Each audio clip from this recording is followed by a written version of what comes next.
Because social media spreads the bad news so incredibly quickly, many people have now become fearful. Beachgoers watched in horror as a violent fight broke out this afternoon. This poor little girl is probably going to need counseling and therapy. I want you to feel safe walking our streets. As recently as Saturday, a person was stabbed during a fight. That's when things really intensified. To show you just how committed I am to this, I'm back in Santa Monica, about to meet with the mayor, Phil Brock, to discuss everything in person. If that doesn't deserve a like and subscribe, I don't know what does. But here's what you need to know. In my previous video, I showed the rampant problems with theft, crime, and substance abuse that's destroying Santa Monica, California. Since then, though, I've become obsessed with the issue. I've done a ton of research, and in this video, we're going to be exposing the reason why this is happening. Because, to be honest, it's quite shocking. Look, this isn't just a Santa Monica issue. In fact, that's really just the tip of the iceberg. Instead, the root of the problem begins with Los Angeles, and in a way, the entire state of California. Let me explain. A few days ago, Gavin Newsom signed 10 bills that aims to crack down on nearly everything that was discussed in my previous video, with the first being increased penalties for shoplifting and retail theft. As of now, theft under $950 is considered a misdemeanor, which means theoretically you could walk into a store, steal up to $950 worth of goods, and then walk out without really any fear of consequence. Especially when most employees are told not to get involved. By the time the police do show up, the suspect is long gone, and a lot of the cases honestly just aren't heavily prosecuted. This new bill, however, aims to lump all the theft together, so if you're caught stealing $500 worth of goods on day 1, and then another $500 on day 89, even if it's in another county, all of a sudden that's over the $950 limit and subject to grand theft. Security, check out camera, security, check. This also makes it a crime to possess stolen property over $950, which creates a crime that didn't exist before, and it also allows peace officers to make a warrantless arrest if they suspect somebody is shoplifting. However, apparently within hours of signing this bill, 3 7-Eleven stores were mobbed by a group of thieves in Hollywood. You can't even make this up, so it's yet to be seen how effective this is really going to be. Personally, as a former resident of California, I have to question whether or not these are actually strict enough to make a difference, because let's be real, for this to really go into effect, a shoplifter would first have to get caught, likely on camera with proof. Their items would then need to be counted, most likely across counties, and then the state would have to keep proper records of everything just to be able to prosecute. Plus, when you consider that shoplifters are only caught 1 in 49 times on average, I would just be shocked if this made any difference. Separate from that, these bills focus primarily on organized crime and resale of stolen items, which might not be the entire picture. Let me explain. Shortly after I posted my first video, I received a very credible email with first-hand experiences to the inner workings of Santa Monica. Now, obviously, they wanted to remain anonymous for privacy reasons, and yes, there is a chance they could be making all of this up, but it seems completely legitimate. Like, let me read you what they said. In their estimation, 85 to 90% of the police calls for service deal with the homeless in some fashion. Most of these crimes are committed by mentally ill or drugged up homeless people rather than some group of organized criminals, which is something you see a lot in LAPD jurisdiction. Even though there are plenty of facilities aimed at helping these people, the harsh reality is that most transients are either suffering from severe mental illness or drug use. They then went on to say that it's not an easy fix, and ultimately it needs to be handled on a much bigger level if we're ever going to see any progress. Like, here's what the Santa Monica mayor had to say about this. You have to differentiate between the types of crime. We have the crime of stealing the copper out of lampposts, stealing catalytic converters, invading your yard. Almost all of that comes from criminals that are driving in from Los Angeles. I am supporting Prop 36. We can't let people just ruin their own lives, and by nature, ruin the lives of business people. Now, for those that missed it, the key word there is Prop 36, a measure that, if passed, would roll back the provisions that were approved back in 2014 that classified thefts under $950 as a misdemeanor. It would also reclassify certain substances as a felony, with the choice to either go to rehabilitation or go to jail. However, critics of this bill, including Gavin Newsom, argue that Prop 36 is expected to cost hundreds of millions of dollars in additional court cases, which some speculate is the reason he signed other smaller bills into law. But considering how much money the state has already spent on other initiatives that have gone nowhere, Prop 36 could actually be pretty good. This could also be why we have a second initiative coming from the state of California known as Encampment Cleanup. I know this might sound a little confusing, but stay with me on this one.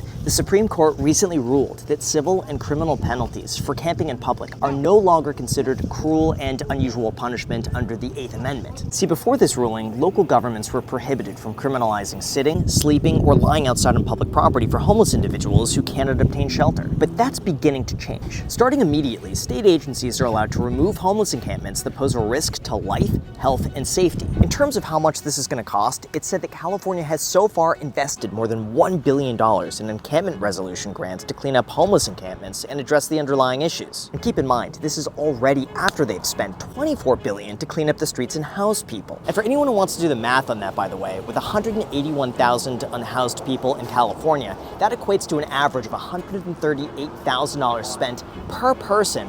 And the problem only seems to be getting worse, probably because the state doesn't really audit whether or not any of the spending is effective, but that's besides the point. In terms of how this relates to Santa Monica, statewide cleanups are already underway, with Venice Beach and other parts of Los Angeles seeing a rather quick revitalization. But Santa Monica, believe it or not, doesn't fall under the same jurisdiction. Like, just take a look at this map. Santa Monica is its own city, which means they have different rules and regulations outside of the city of Los Angeles, which largely conforms with the rest of the state. This means that Santa Monica needs to apply for Newsom's $3.3 billion in encampment funding, which goes to vote on August 27th. Otherwise, the rest of Los Angeles could simply force people out and into cities like this. Of course, as of now, Los Angeles reaffirmed that the county won't use its jails to hold homeless people arrested for camping, but they can force people to move somewhere else. Is that the most effective way to handle the situation? I have no idea. Probably not. So even though it's a step in a direction, is it the right direction? Well, for anyone curious, here's what Santa Monica's mayor had to say about this a few days ago. Well, we obviously are in the midst of a crisis on homelessness, but that crisis extends to LA. It extends to many parts of the United States. It's almost impossible to clear every homeless person every night because the movements are constantly shifting. And the question is, when you clear them and you ask them to get up from where they are, where do they go? The amount of money we're spending and the amount of help that we're trying to give is immense. But honestly, it's never enough. But like I said earlier, this wouldn't be true reporting without going to the source directly. So I emailed the city mayor, Phil Brock, to see if he wanted to be a part of the video, and he immediately responded back with a yes. So these are questions compiled from other residents of Santa Monica. The first one for you is, why are business owners and citizens afraid to express their opinions and talk about their frustrations? They shouldn't be. I'll tell you that. First of all, I meet with residents every single day. They should never be afraid to say how they feel about the city they live in. What is your response to people who say, you voted for this? Boy, that's a generalization. I vote for safety in the city each and every day. I've been fighting for 5 years before I became on city council to make our city safer, to reduce homelessness, and to make sure this area, this street, thrives. Why do you feel like prior attempts haven't solved the issue with homelessness here in Santa Monica? Talk to LA, talk to the county, talk to the state, talk to the federal government. We've lost the part of accountability for the people who are unhoused on our streets, who have come here from other areas. We need to change that. And the state is moving that way. The Supreme Court changed one of their decisions. We're working with Metro to stop an influx of 50 to 70 homeless individuals at the end of every night. Midnight to 2 a.m. they come to the city with nowhere to go, nobody to help them, and then they stay. So we're trying to change that. People receive, if you're homeless in California, you get a basic state stipend, which ranges between $700 and $800 a month. I don't know what it is exactly today. Yeah. And if you count yourself as disabled, the state may grant you another $1,000 a month. So I got assaulted here on the promenade a year ago. Yeah. By a guy who had come here 2 months before from Missouri, supposedly a municipal official there, paid for his fare to come out here. And he received a total, I think, of 7 felonies in 7 weeks. When he tussled with me, he was yelling, "Give me my $1,000, bitch. Give me my $1,000, I want my $1,000 a month." Wow. Now, I have no power to hand him any Right. money, and obviously it wasn't. But that's one factor. Another factor is local law. If you arrest someone right now, it's a citation. So that means it's the same as getting a parking ticket. They take it, they wad it up, they throw it away. and they keep moving on their day. That's what happens with shoplifting. We've had people shoplift from different stores 4 times in a day. How do you combat that feeling? That's why when you go into Target or Walmart now, everything's behind plastic or glass. That's unacceptable as a society. So Prop 36 will change some of those rules. The 3rd time you're arrested for drugs, you will be forced into rehab. Yeah. In addition to that, shoplifting rules will change from $950 free.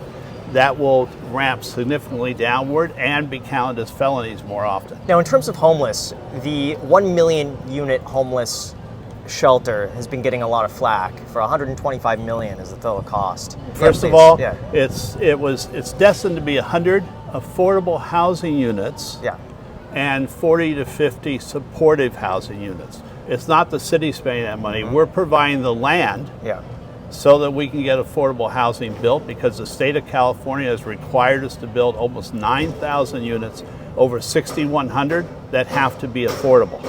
So that's a different issue. We have to build, we don't have expansive areas of vacant land. So we're literally going to take probably Bergamot Art Station. We're going to take empty parking lots on Main Street in Santa Monica, anything we can to try and satisfy the state, because their law is we have to provide the units. If we don't provide them, starting in 2029, we can get fined about $10,000 a day by the state, or they can completely negate our zoning laws and just start zoning themselves. How do you think Santa Monica would be handled or treated differently if it were in a red state? They would have pushed all their homeless people out to California. What needs to get done, in your opinion, for the situation to improve? I need to have a safe city. I need to have an appropriate amount of public safety personnel. I need to have an appropriate amount of social workers on the streets. I need Department of Mental Health, LA County psychiatrists in our city who can take care of people who are having a drug-induced episode. I need to make sure that the County of LA no longer distributes glass pipes or syringes in 3 of our parks weekly. I need to make sure that people who do something wrong are arrested. What could residents do? Back me. Back safety in Santa Monica. Back a city that plays by the rules. I don't care if you're a red or blue state, red or blue city. I need us to look at Santa Monica as a treasure. We are a special beachside city that's distinct and unique from Los Angeles. I don't want us to blend in. I don't want us to feel like we're just going from LA to LA. We're a special place. You can feel that ocean breeze on you right now. We're the lungs of Los Angeles. We need to act that way. I think a lot of people would look at the value of rents in the city for a lot of the high-end market rate units and think the maximum rent I could increase is $76 or 3%. In most cases, it'll be $76, $77. Insurance goes up more than that. Property taxes go up more than that. So there's no way for a landlord to at least maintain their costs if they raise $76 a year. Do you feel like the rent control is too restrictive? They only get their return if they sell. That's a bad thing. I'll tell you from my experiences being in real estate, a lot of people are afraid to ever rent their properties because they're so terrified of getting a tenant in there and not being able to get them out, or not being able to raise rents to even match their cost. If they could even just submit receipts and saying, this is how much my expenses have gone up, I want to match this, they're not able to. And so for that reason, a lot of them are choosing not to rent their property and instead sell it or just keep it empty. Yeah. And that's just anecdotally a lot of what I've seen. You're talking mostly about mom and pop landlords. I want them to stay here. I want them to prosper. I think they'll take better care of their tenants than a nationwide landlord who doesn't care about the property. So I'm always concerned about that, and I'm concerned about inflation, which has far outreached the rent increases that the city of Santa Monica have given. We should be able to match expenses. We're not. Thankfully, though, not everything is doom and gloom, and as dire as the situation has become, some areas are actually getting a lot nicer. Let me show you. If this looks familiar, that's because this is an area I bought into and documented back in 2017, Back then, I bought a duplex here, fixed it up, lived in one side, and rented out the other. Even though this is technically the city of Los Angeles, in the last few years, despite everything that we've talked about, the entire neighborhood has improved dramatically. For example, here's what it looked like when I first moved in, and now here it is today. Dozens of apartments and businesses have now made this their home. The entire neighborhood is seeing more demand, and a major reason for this is because 1, it's a lot more affordable compared to other areas of the city, and 2, it was declared an opportunity zone, which gave builders a financial incentive to build more units. That meant that property investment was rewarded. More units are ultimately built. I mean, just take a look at this. And with that comes the opportunity for new retail and restaurants to open up. Honestly, in terms of my own thoughts on the homeless issue, I tend to agree that it needs to be treated with care and compassion. But just from my overwhelming experience so far firsthand, the underlying cause really seems to be a combination of addiction and mental illness. Sure, I don't doubt that there are people out there who are truly down on their luck, and if that's the case, there should be resources available for rehabilitation, food, and shelter. But ultimately, we've determined that it's better to protect someone's right to refuse service and live on the streets than get them the help they might not be mentally capable of accepting on their own. And that means the problem is very likely to persist, regardless of how much money you spend.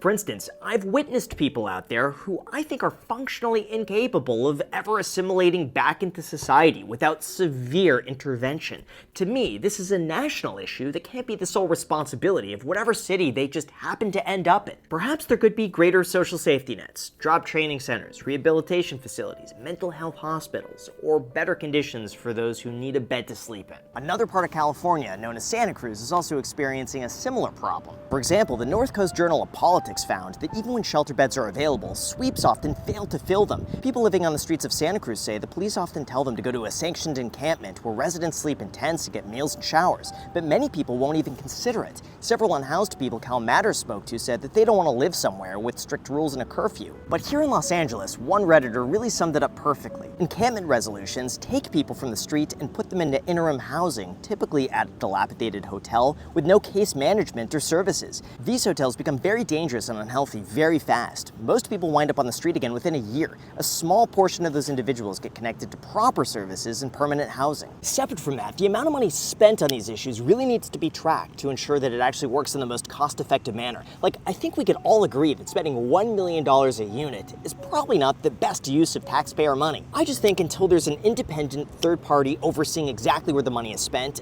I can't imagine it changing anytime soon. Even disallowing homeless encampments. I mean, sure, it's a temporary solution for residents and visitors, but I can't help but feel like it simply pushes the problem somewhere else where it'll continue to manifest. I'd also like to mention, after speaking with Phil Brock, who was fantastic for coming on the channel, it seems like the issues within Santa Monica are really just like the symptom of a much greater issue, which is the fact that policies within California affect every city within it, and there's only so much they could do on their own without California making some rather substantial changes. That's why I'd like to end this on a positive note, that things can change for the better. And if all of us as a community continue making small changes over time that influence the greater good of everybody, things will improve. So let me know what you think down below in the comment section. And as always, if you appreciate me driving all the way to be able to meet with the city mayor, all I ask for is that you hit the like button and subscribe. It's totally free, takes you a split second. Thank you so much, would mean the world to me, and until next time.